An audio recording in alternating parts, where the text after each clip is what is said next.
There was once a sun, but having no planets in orbit about it, was not aware of its central importance.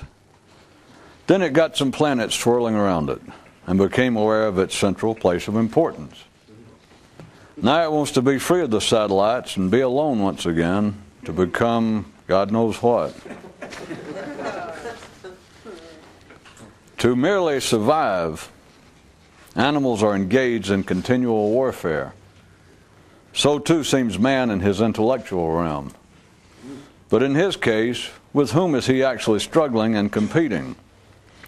I know that it appears to be with the ideas of others, but even our dumb animal brothers know how deceiving appearances can be.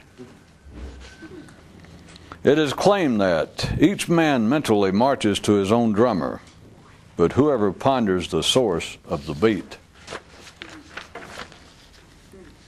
There was once a man who undertook a long, mysterious journey and departed with a collection of books, the number of which he could barely carry with him. And along the way, he discarded a few and picked up a few new. And always they seemed to serve him well and gave him something to specifically focus on. But a day came when he dropped them all and just began looking at the scenery. And the trip took on a fresh, lighter feel.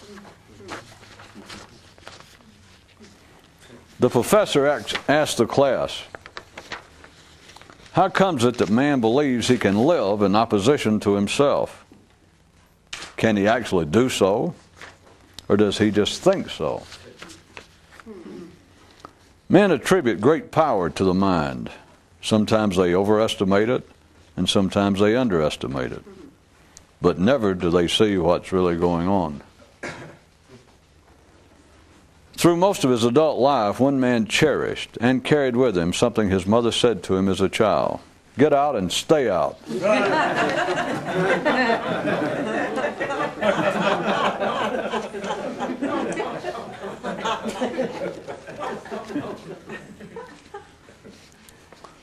A man asked a mystic, "Is there a danger in counting only to 2?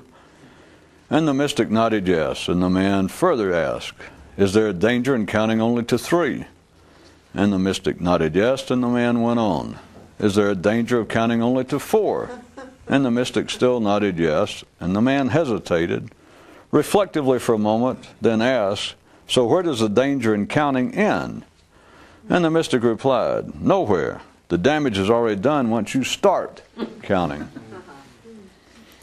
The reason, explained the mystic, that all of this seems so difficult is because of how hard it is for the mind to look at itself. And the reason it's so hard for the mind to look at itself is because it can't.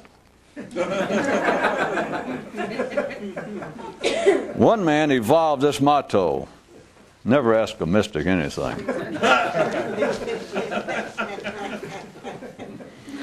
When one man heard a song entitled, "Anything You Can Do, I Can Do Better," he refined it into, "Anything I can do better."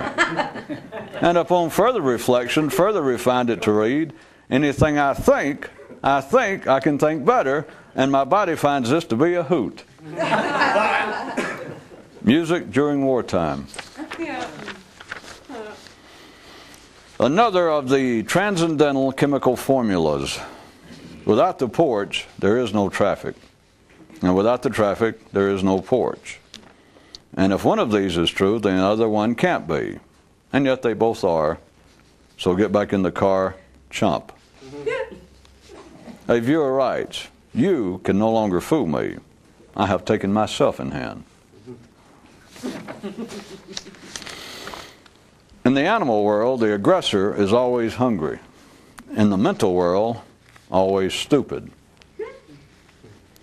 Now, although the above is correct, it's only a partial telling of the total correctness, which is, all aggression is based on preference, with animals the preference being to survive.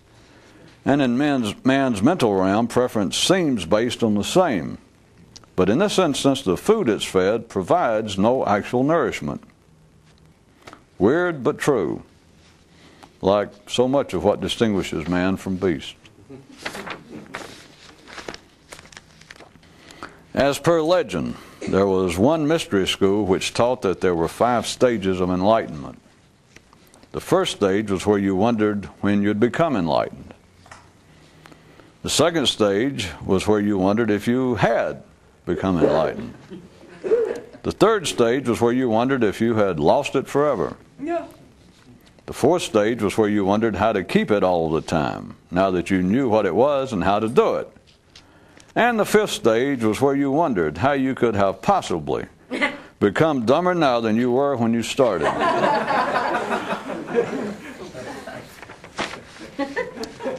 One man became convinced that it'd be beneficial if he could stop thinking about his thoughts as being thoughts and think about them as mere physiological impulses, same as run his heart and lungs. But his thinking would not cooperate. One man sought out a mystic and asked him, if a man believes in God, will it keep him from ever discovering the secret? And the one who knew replied, believing that anything exists separate from the one doing the believing will. A ship will forever feel itself in peril as long as it perceives of itself being some distance from shore. While an alert mind may immediately find this metaphor revealing, it has an even deeper, more obscure story to tell, one involving the mind and its feeling of total dependence on thought for its survival. A visitor from another world who was recently here observing things got his biggest laugh upon hearing the term mental health. You see, he comes from an area of different dimensions where anything that has an opposite can't actually exist. Leastwise, seriously so. One viewer writes in to say that he's sick of hearing about it. To be alive and conscious is to ride a train, and while everyone on board looks sometimes out the window and sometimes into themselves, only those on the mystical trip can do both simultaneously, which, as a matter of fact, is the minimum requirement to be on the trip. See, that's the neat thing about walking this path. No matter which foot you step on at any particular instance, it's not the correct one. And no place you step is the right place. Can sure keep life interesting, chimed in one chap, if, I guess, you equate interesting with frustrating. Well, ignore him. There's always a sore head around. One man thought, being human's not so bad, if you don't mind the sound of traffic. And one fellow mused, if man's thinking life is like a train, then each man's mind is like an interminable, inescapable roundhouse. Roundhouse. Roundhouse. Roundhouse. Roundhouse. One man received his degree from that well-known city bastion of higher learning, Screw You, which maintains an open-door admission policy affording equal opportunity for all to become pig-headed, educated, opinionated, and sophisticated so as to be recognized as a peer by others of similar talent and training. And a viewer says, I told you I was sick of hearing about it. To accept those methods proclaimed as appropriate, the mystical aim, to be physical in nature is a childlike assumption, such as believing the struggle against desire to be one of opposition to the wants of the body, which is foolish since they are plainly necessary for its survival, rather than seeing it as a mental effort designed to reveal the irrelevant and illusionary nature of the mind's desires in the form of preferences. And still motoring along, we find this excerpt from our at least one loose lug lexicon. Important current events, a synonym for the redundant, which itself was originally a cleaned up version of history. Okay, keep moving. The myths of mystical nights, often a great adventure in foreign lands, are for those who can't initially bear the confining sight of their own inner cranial area. Children prefer playing soldier rather than philosopher, which is normal. But those who would actually experience the grand expedition cannot remain as internally immature as everyone else. A man once pondered, is there some unrecognized higher dimensional mathematics regulating the life of man, even in the area of the mystical, so that even there, before you can speak of potential improvement, you must first clamor on about the sorry state of present affairs, even when it's known to not be so. Like a troupe of neural acrobats engaged in an unseen balancing act. Might indeed man's mental arena be like a circus under the direction of a ringmaster committed to the inter-tent equality necessary to maintain the show's operational status quo, and are mystics like armed intruders out to do in their own major domo? Well, it's hard to fire someone you didn't hire.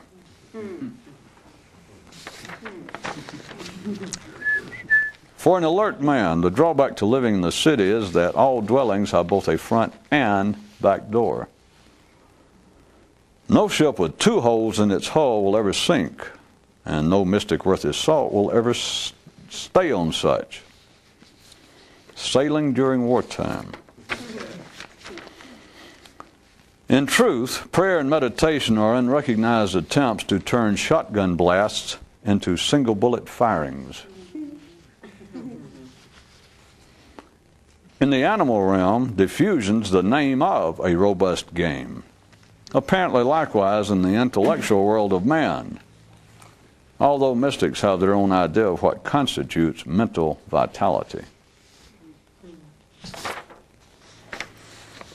Upon first encountering the phrase, "In the land of the blind, even a one-eyed man is king," one guy thought, "I ain't poking out one of my good eyes for nobody." Insight during blackouts. A monk at a mystical monastery told an incoming group of neophytes, "As dreary as it may sound, the starting place for this miraculous journey is wherever you are right now." And as they all groaned and shuffled their feet, he continued, "Worse yet, that's where it will always be." Groan, shuffle. One man wrote a book which he entitled, "The Mind is a Mighty Hunter, Always Pursuing Shadows." But he can't seem to get it published. Guess he keeps trying in the city. A man who had been a lifelong serious student of the mystical thing, one day, as he sat in his extensive library, looked about him and suddenly thought, "Now I realize, all of these works are but substitutes for cookbooks and pictures of naked women." Hey, nobody ever said it was difficult and complex.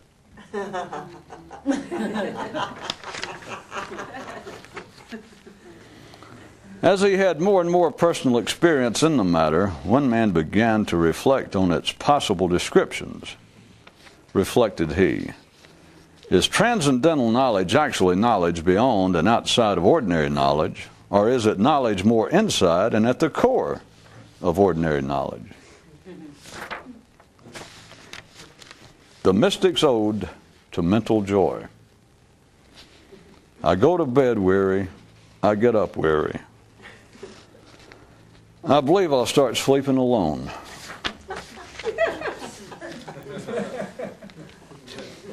Ode to Mental Joy.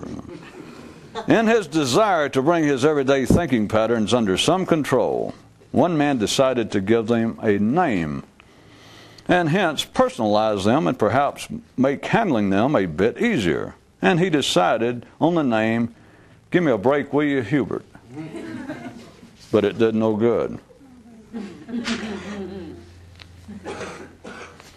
A man who had been on the quest for some time and who had gained some understanding of what it actually was all about, one day said to himself, "While there's nothing sad or discouraging you can say of this activity, there's also nothing particularly pleasing or encouraging you can say about it either.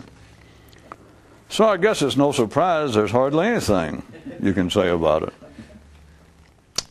Well, no, not unless someone's recently discovered a number between 2 and 3 which has no connection to either. As he began to gradually awaken, one man thought, "I am now but a fraction of my former self." Ah, the sweet aroma of success. One man spent many years learning to focus his attention, only to discover it was the wrong attention. One man spent many years learning to focus his attention, only to discover that it wasn't his attention. One man spent many years learning to focus his attention, only to discover that he misunderstood what it means to focus. One man spent many years learning to focus his attention, only to discover that it couldn't be done. Well, at least lies how he'd gone about it. One man gradually developed a guiding principle: never discover anything.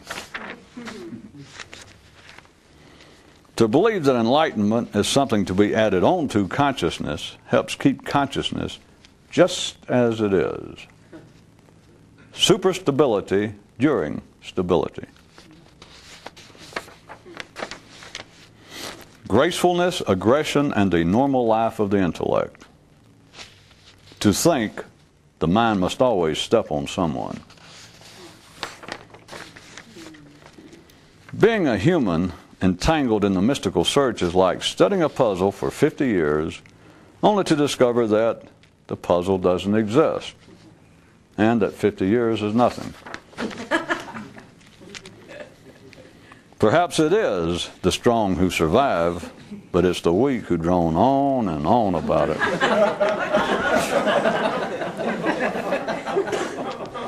Oh, remind me to tell you what happened to them. Oh. Enry mental nourishment. Anything thought more than once consists of empty calories. A man wrote the captious doctor inquiring, "Who is actually at fault, the mind or the thoughts it has?" And the doctor replied, "So, it's down to that, is it?"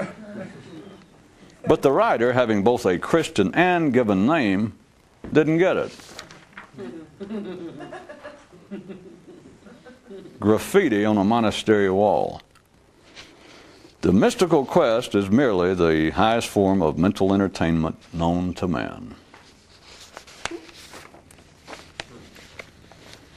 Another distinction, and not just one of verbal cuteness, between a mystic's thinking and everyone else's is that the latter believe there are questions to be answered, while the former knows that they're not.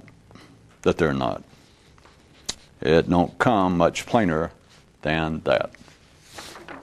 More graffiti on another monastery wall.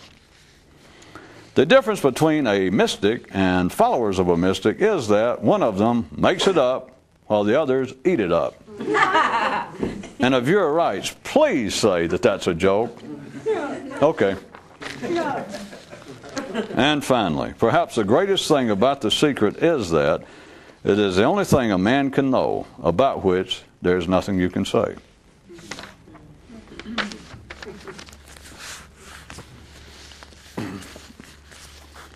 In Hubert's continuing series of bringing up examples from life, from everyday existence, in which life is very plainly, right out in the open, giving hints as to the secret, along with my suggestion that you do not take the examples I pick out, phrases I used to, present them as being in any form cynical, sarcastic, or critical, but keeping in mind that the mind, on the basis that I exercise editorial judgment that I'm the one who selected the examples. Your mind, if you're operating at the ordinary sea level, wherein you can't see, but if you're operating at that level, then the people do not look at it this way, but do not analyze it this way, but the very process of me selecting an example, preferring one over the other to the point that I would bring it up, the mind will take as being some form of criticism or some form of approval. And it's not. I'm sorry, it's not. The only way out of that would be, well, there are two ways out of it. One is that you have a little goddamn sense. The second is, instead of me picking out one example, I use every possible example, which will take longer than an hour. So here's tonight's. That men will seek advice from others. They will even pay for professional commercial advice, counseling, knowing that it's no better than theirs.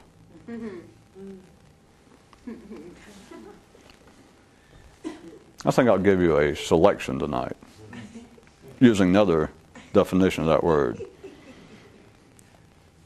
A melange of sorts, in case. Another one, that life has allowed men to conceive of the word faith to use as a substitute for ignorance.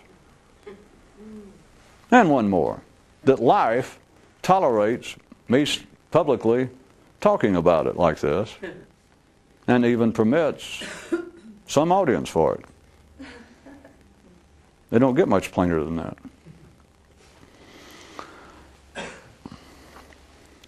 Picking up where I left off last March, that would be March of 77.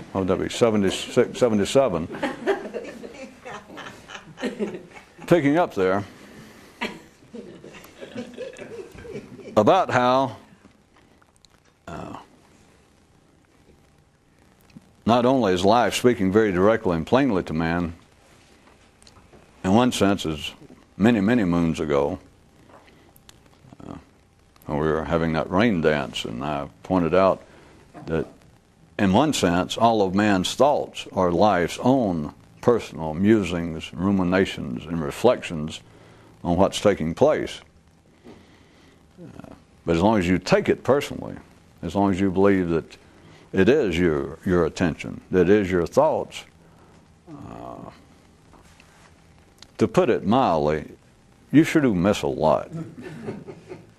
To put it more correctly, you miss it all. Because you think that I'm thinking this, I'm reflecting on what could that possibly mean. And by doing so, you miss at least this much of what it means. If you don't do any of this, you're getting close. But I was pointing out that there's very commonly known ideas in the religious realm, the spiritual realm, that is not only life talking about such as this, which I'm not bringing up for the sake of some twisted, attempted history of comparative religions or pointing out the various similarities between one thing and another. There are no similarities between one thing and another. One thing is another. So see, I mean, that's just another example of you wasting your energy by going, wait a minute, that's very similar to this. Well, slap me down and call me Christopher Columbus. It's taken you only 10,000 human years, genetic years, that you go, wait a minute, this thing is very similar to that thing. Would you consider a broader definition of similar? All right, just a suggestion. But this is not intended as some sort of history, overview, attempted comparison between religions and the mystical quest, or between any sorts of religions. It's not that, because I'm trying to get you to consider, without me saying directly yet, of latching on to or insisting that there is one or some specific method to use. I am pointing out that people who do not understand it, who have no conception of what they're doing, simply acting as mechanical mouthpieces for life's own ruminations about itself.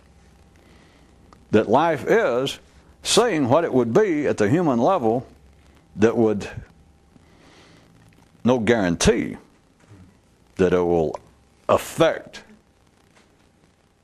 a greater state of consciousness, but the kind of method without which you're guaranteed that will never occur, because you'll live out the rest of your days going, well, I'll think about it, I'll analyze it. I'd already brought it up in noting some of the examples throughout history, but specifically what I wanted to lay on was the worldwide expressed, it's normally put as a prayer. I'm still using the kinds of publicly perceived religious, spiritual literature. And we have it all the way from most ancient of Chinese, Japanese writings, all the Vedic literature. You have it in all the forms of Buddhism, all the way from Southeast Asia, overlapping into China, Japan, Tibet, Mongolia, and all the African and other Shamanistic-based religions that are probably I'm sure too obscure to use examples, but all of that, and particularly in the case of most of you people looking at you, your background would be of Western European Christianity. That all of this literature is replete with prayers for freedom from desire. As old as you can find literature, the Vedic literatures, is people praying to be free from desire. It has always been taken, and there's still Christian mystics writing. There's still people involved with it. There's still brochures from monasteries and spiritual retreats and communes that is listed as one of their aims, that is listed as one of their attempted methods of salvation, is to be free from desire. And no one questions what desire they're talking about. It is always physical desire. Notwithstanding the fact, I can call the approach childlike, which I already wrote in Uzyme tonight, pointing at all of what I was going to talk about.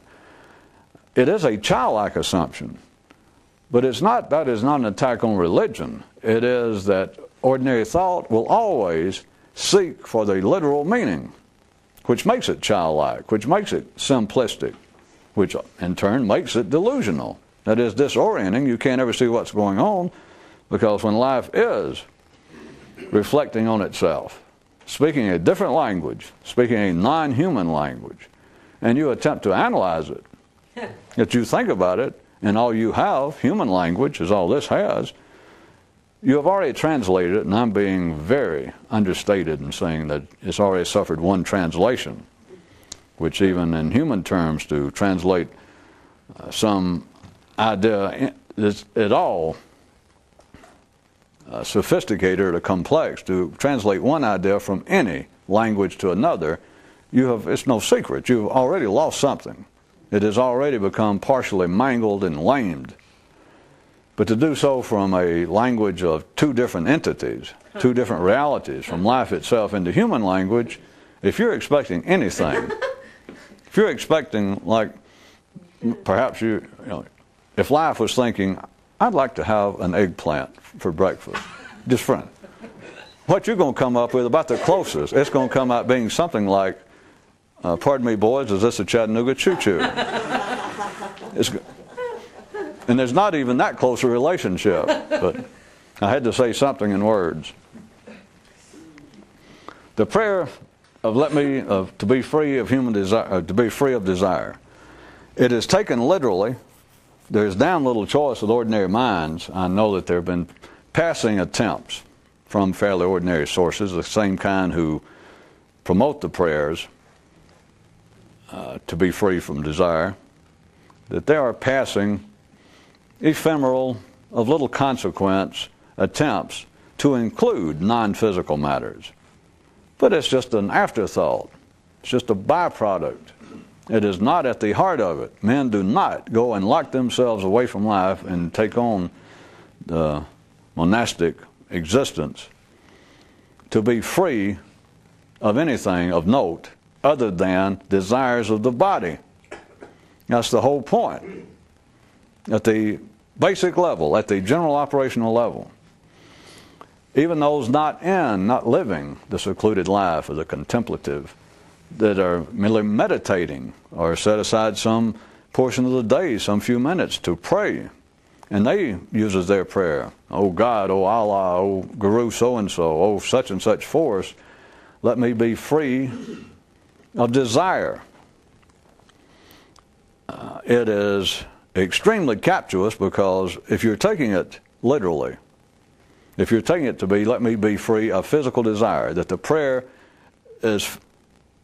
relates to desire at the physical level, then you have stuck your finger figuratively into a hobby of which there is no end. That is, if indeed there is validity, which I am insisting, I am telling you outright, the prayer of "Let me be free from desire," they don't come much better than that, if you understand it.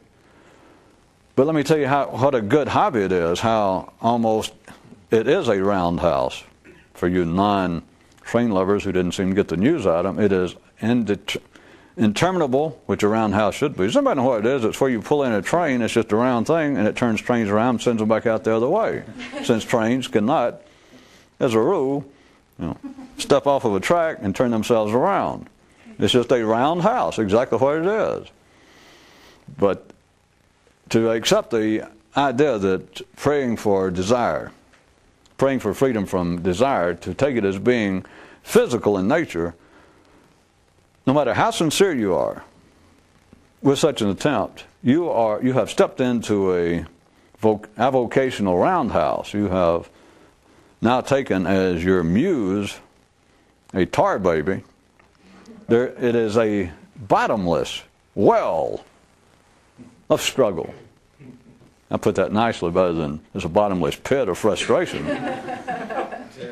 Now, again, you got to know what your definition of frustration is. One guy tonight pointed out that some things about this kind of activity can really make life interesting.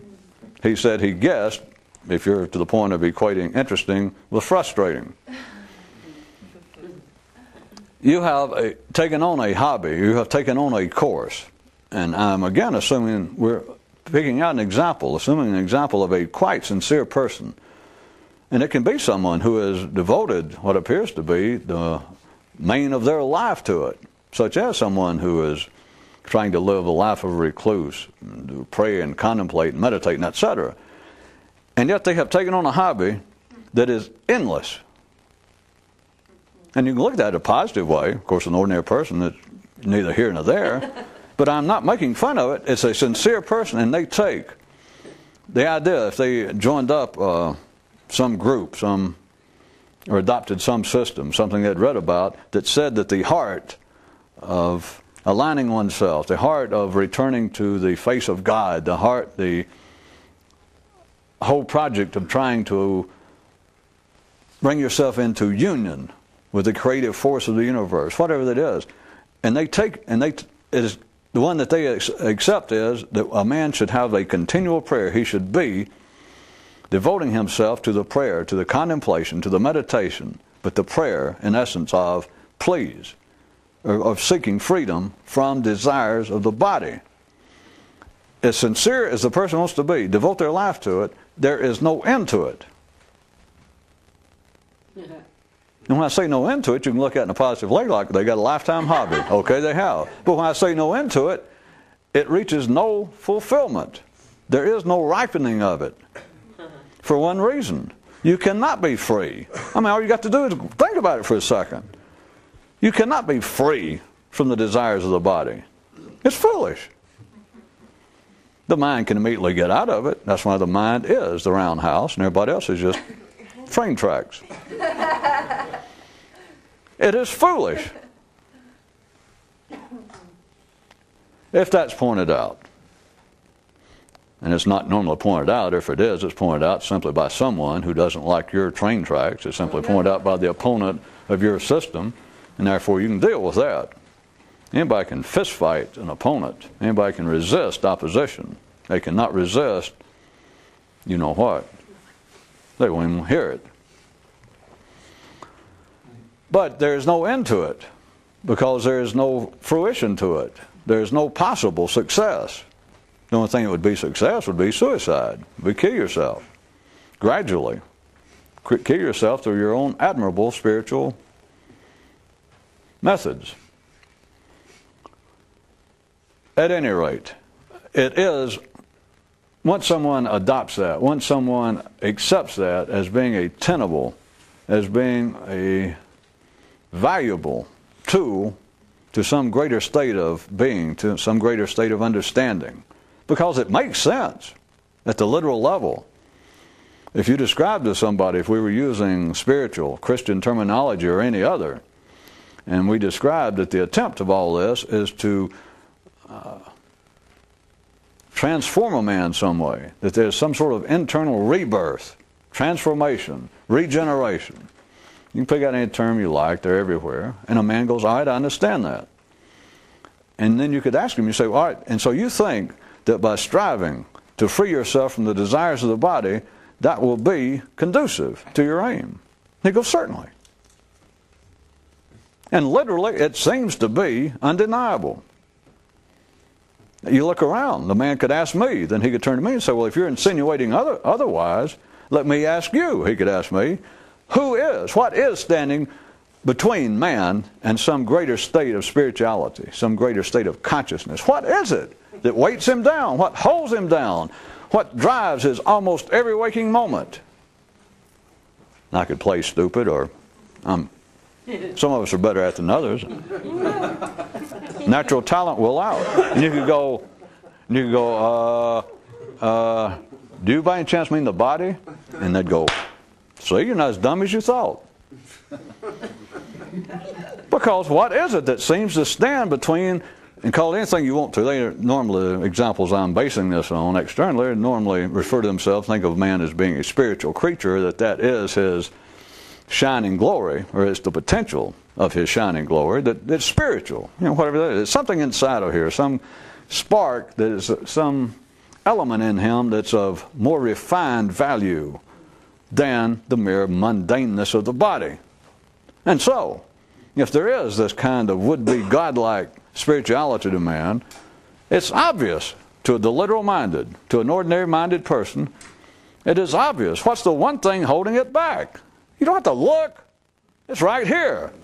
You getting horny. You eating too much. You being tired when it's time for vespers. Or you being vesperous when it's time to be tired. Or however that goes. Not being able to stay awake during Mass. It is the body. It is the crude, unsophisticated grossness. One of the fine definitions of the word grossness. It doesn't mean just yucky. The grossness of the body. That the body, apparently, to the literal-minded, to those that would adopt, would assume that the prayer to be free from desire is physical in nature, then it is only natural, those same people, it is inescapable, that they see the one drawback, the one thing standing, even if they're not sure where it goes to or exactly how it moves, they know one thing. As far as they're concerned, there is one element, there's one aspect of life that stops me from any possible spiritual development. The body. There's not much more to say about that other than it's obvious, like the example I was using of people paying for advice and counseling from others when they know it's no better than their own. That's the same sort of thing as people say, well, very sincere. I'm giving as much credit as you want. Give them all you want. You should know what I'm talking about. That they assume, they accept, they even promote the idea. They insist that the idea of being free from desire is physical in nature. It's got to be. If there's something more to it, all right, maybe somewhere. But I've got the problem right now. Here I am stuck in this body.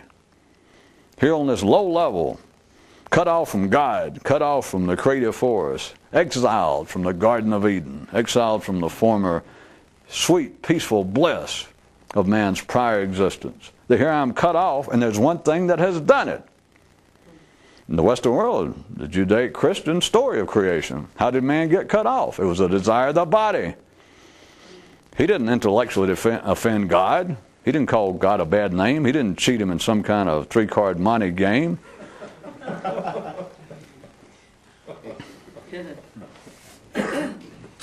What was it? Desire of the body. It was Adam's downfall. Adam and Eve, they both joined right in. Just did it right there in front of God. Nobody else.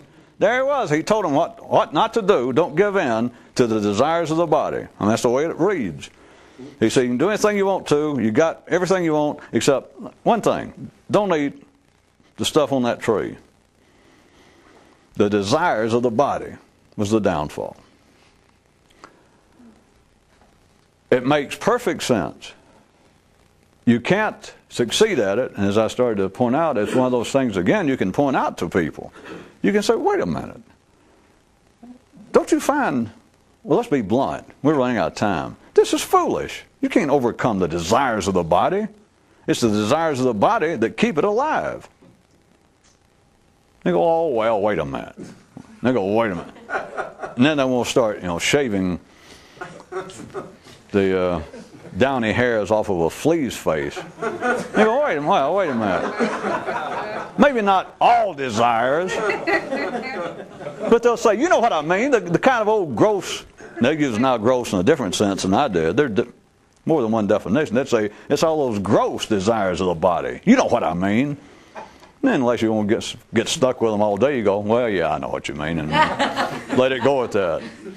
Because you do know what they mean, because if they're pushed against the wall, in the same way that I was trying to compare it to my earlier example, if you ask a man, haven't you been going to a psychiatrist now for 20 years? Yeah.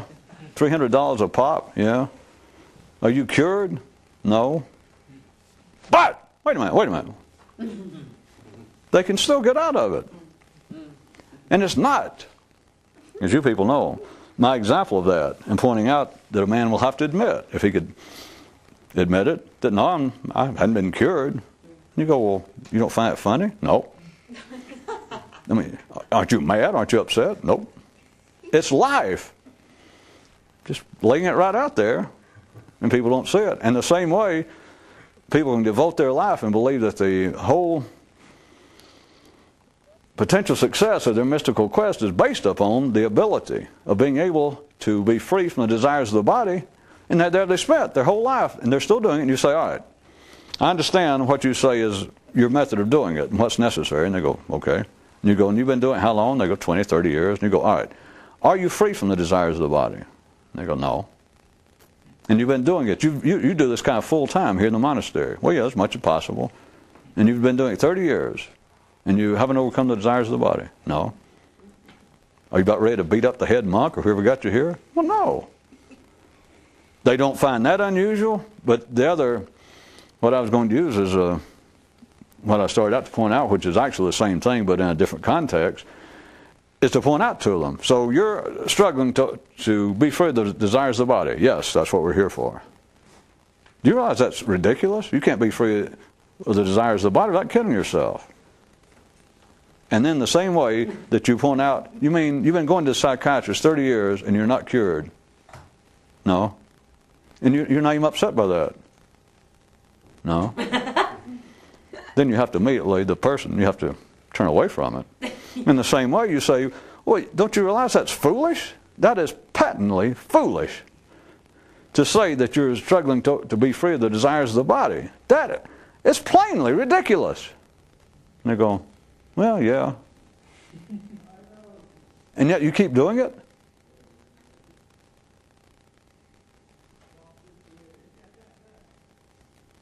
They don't say anything funny about it. Are they downstairs?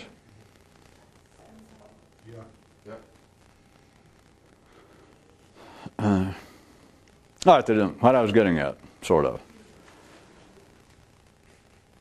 The prayer to be free from desire is not, it represents not anything related to the physical. What it represents is the urge to be free from mental preference, which, for those on the quest, mental preferences will prove to be. They simply are illusionary and meaningless. And they are the basis also of all forms of non-physical aggression, all forms of personality aggression, all forms of individual sensations of red-assness. But that's a minor detail. Just because you got a shitty personality, that's no big deal. That will not necessarily stop one from, pursuing the quest, because you can always, as Buddha's grandmother used to say, well, she was talking about one of his companions. She says, well, he does have a real terrible personality, but at least he stays in the cave and doesn't come around anymore. Like a rude to the wise.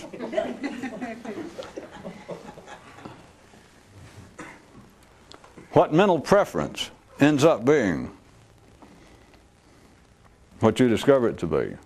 And this is just one description. I was about to make this sound climactic, like we'd reached the high point. It's just a medium high point. That mental preference is what is behind the word desire. That is what the literal-minded, that is what the more simplistic, that is what all of the would-be spiritual people, all the would-be mystics of the world that you have publicly heard about, that insist that the most promising prayer, the most beneficial, as they had found it thus far, or they just heard about it, even if it hadn't been beneficial to them, the first time they heard about it, they knew immediately, they recognized the the validity and the genuineness of the approach, and that is to pray, to devote one's attention, one's spiritual life, one's psychic energy to praying, to seeking help from on high, but praying to be free from desire. But the reason it strikes everyone, besides it being literal, besides it being obvious to them that, well, it is the body, but besides all that, is that, like all of this, what I was trying to get you to consider and to see, is that all of these things, as literal, as simplistic, as childlike, as non-functional as they are at a more complex level, that is to actually experience the secret, even though they are all of that, they still directly, it is life holding it right up there, just using different words in different contexts, and telling you what must be done. And what you must do is be free from desire. But not the desires of the body.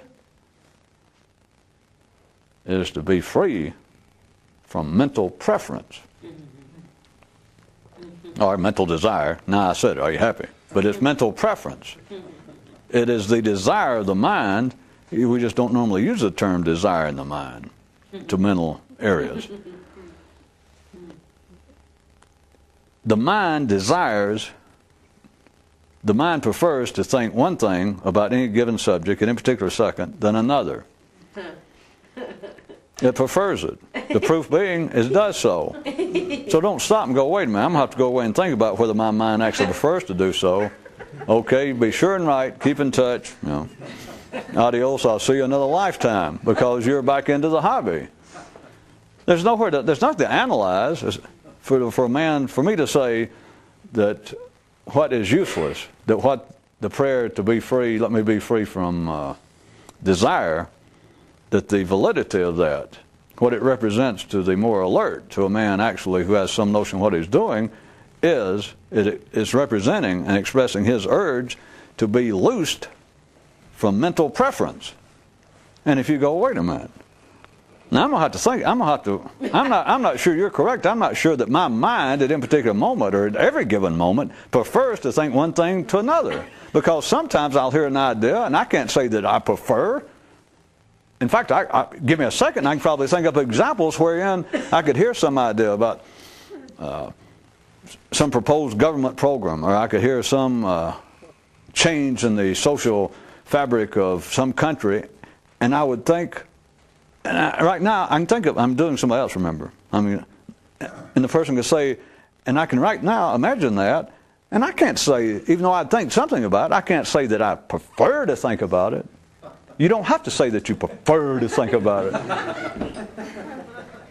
I can't say that I prefer to think one thing as opposed to another about that subject. You don't have to say that you prefer to think one thing as another. Do you? Well, yeah.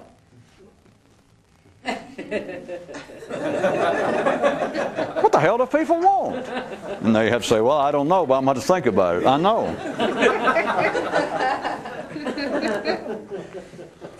Even the example I just made up fits in what I was also trying to, that I'd already mentioned to you, that mental preference is the same thing as hunger, is the same thing as aggression based on hunger at the animal level, at the physical level. That is what keeps the mind alive. That all aggression is based on preference. All aggression in animals, all aggression at the physical level, at your animal level, if you could be that without the interference, without the cooperation, or without the existence of the mind. But at the animal level, all aggression is based on hunger, and all hunger is based on survival. And it seems to be the same in the human mind.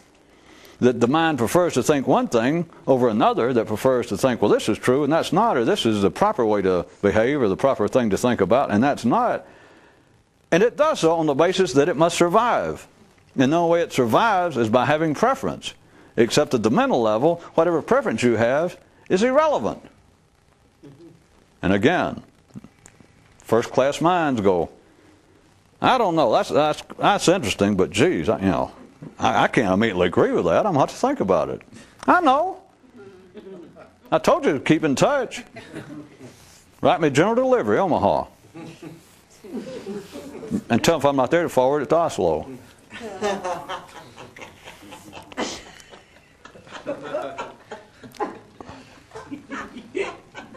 What is it that keeps the noise of traffic going? Preference. Oh, wait a minute, says someone. Wait a minute.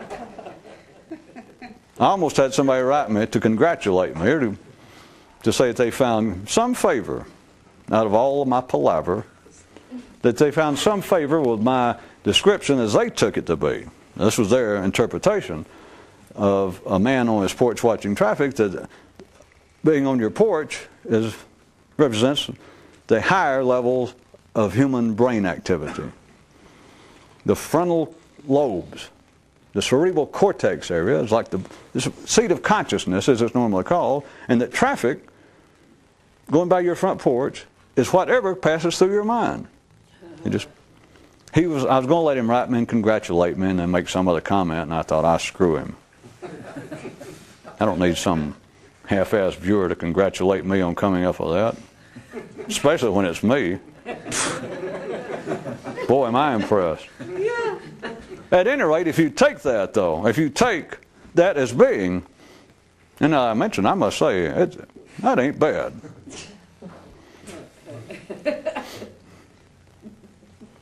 If you take it as that the operations of the mind, what normally passes as consciousness, and when you get really good, it passes to you just don't look at it this way, it passes as being you personally, is this traffic.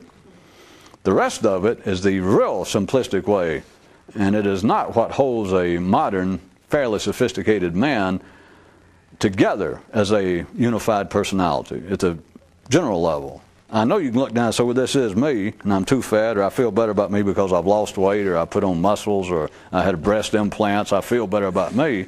Yeah. But you can do all of that in a man's sense. Anybody, there's degrees of this.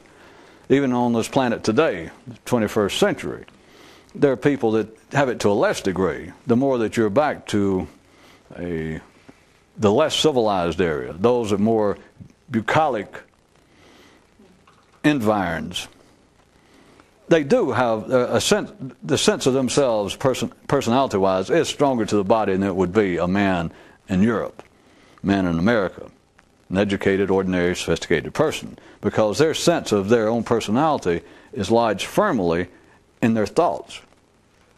I know that they can say, well, I do feel better about myself, and I am aware of my physical appearance, and I lost weight so that I would feel better about me. Yeah.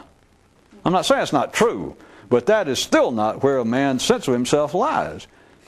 Because if it did, I mean, they're telling the truth, again, don't know it. If that is actually where it lay, then it wouldn't matter that he was fat. It wouldn't have any effect on how he thought about himself. You understand? But he says it does. And you could say, by the way, are you listening to you talk? And they go, well, yeah, why? Well, is this a trick question? Well, yes and no. And they can say, aren't you the guy that talks about the secret? And I go, is that a trick question? And I say, yeah, I could be. And they go, why don't you tell me something about it? And I say, okay, I just did. I asked, do you listen to yourself talk? They go, no, this is still a trick. Yeah, it is when you think it is. When you know it's not, it's not. There's no such thing as a trick question. If you believe that, then you'd have to expand it if you could do both. So you could be of limited vision and simultaneously of an expanded variety. Then you'd have to, if you believe that there's such thing as a trick question, then you'd have to look at life and think there's such a thing as a trick life. And again, there is and there isn't. If you think there is, there is. But when you know there's not, there's not. That's why you remember that long page that some of you kept stopping along the way and getting your own jollies from about the guy who spent many years learning to focus his attention and then only to discover in that whole string of things. Remember? One of them was he found out there was nothing to focus. No, that's got to be a trick. Yes. As long as you think there is something to focus on, that is a trick. And when you see there's not, it's not. What keeps, back to my picture of consciousness as a porch, that there, by the time you become conscious enough to feel like you are separate from the environment, that you are a you, that whatever handful of years old you were, as soon as you were there on the porch, there was traffic. It just happened just as soon as you were aware that you were on the porch, it just immediately traffic started, and it never stops. What keeps traffic going is mental preference. Except there is no word, I'm going to have to pick it up again. That's why the mind can resist even hearing that and go, wait a minute, I don't have an actual preference about everything I think. Well, some things I do. I prefer truth against lies, and I prefer wholesome thoughts as opposed to unwholesome thoughts. Of course, don't think about it, don't analyze. But they say that, but they'd say, but all my thoughts are not based upon preference. They are. Except there is no word for it. I just had to pull out preference. And I can explain it, or I'm going to try next time a bit more. But that is what keeps the mind going. And as long as you don't understand that, you wrestle with it. That's what I tried a few months back. A man stands on his porch, and he thinks, you know the worst thing about this traffic? And he starts speaking out, is I hate those foreign cars. Or the cars with loud mufflers. Or cars that the colors are too bright. Or some cars I just don't like two doors. It is the selectiveness that you think is causing the disruption in you. Well, yeah, there's traffic, but it wouldn't be like that traffic if I could get rid of part of the troublemakers. That's preference. But the mind says, well, yeah, but it's reasonable preference. I know.